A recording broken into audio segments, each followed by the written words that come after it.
Hey, Mospit, are we ready for Game 5 or what? The Edmonton Oilers fans here in downtown Edmonton are ready as the Oilers are in a do-or-die game. They need to win this game and every game moving forward if they want the biggest prize in hockey, the Stanley Cup. Of course, the fans here are going to show as much energy as possible moving forward tonight, correct?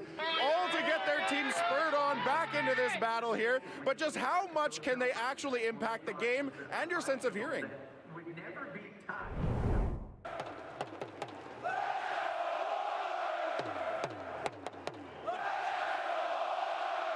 On Saturday, the crowd, inspired by a critical do-or-die Stanley Cup final game, cranked the volume up, attempting to break noise records at Rogers Place. Well, the screen said over 112 decibels, man. She loved it. She had the time of her life. I can't even hear anybody because they're so loud.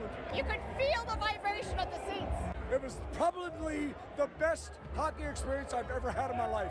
Fans certainly had a blast, but those sound levels are where hearing specialist Lorena Luchuk says volume can start to pose a threat to people's ability to hear if they're subjected to prolonged exposure. 85 decibels for 8 hours is okay, but as for every 3 decibels you go up, your number of safe hours gets cut in half. The good thing about hockey games is the crowd usually only goes wild for short periods of time throughout the 3-hour stretch, and those bursts can ignite the home team's success. After taking an 8-1 victory against the Florida Panthers to force a Game 5, Oilers forward Zach Hyman credited the fans for their impact in extending the series. They were phenomenal, and we got to go and win a game to give them another chance to be like this, and I'm sure it'll be crazy. So I'm not getting ahead of ourselves, but it's I'm sure as an opposing team, it's not a fun place to play. Oilers fans are more than happy to do it all over again and get even louder should the series go to Game 6.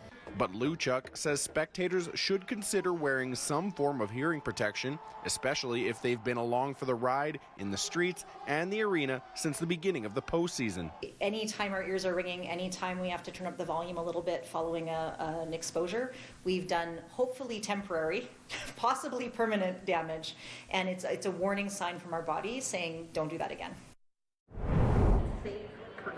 Well, we're definitely seeing our fair share of excitement here in the mosh pit, but you're also seeing a little bit of the calm before the storm. In just a few minutes, we will see the Oilers put it all on the line and try to extend their season one more game at a time. Live from the mosh pit, Elliott Knopp, City News.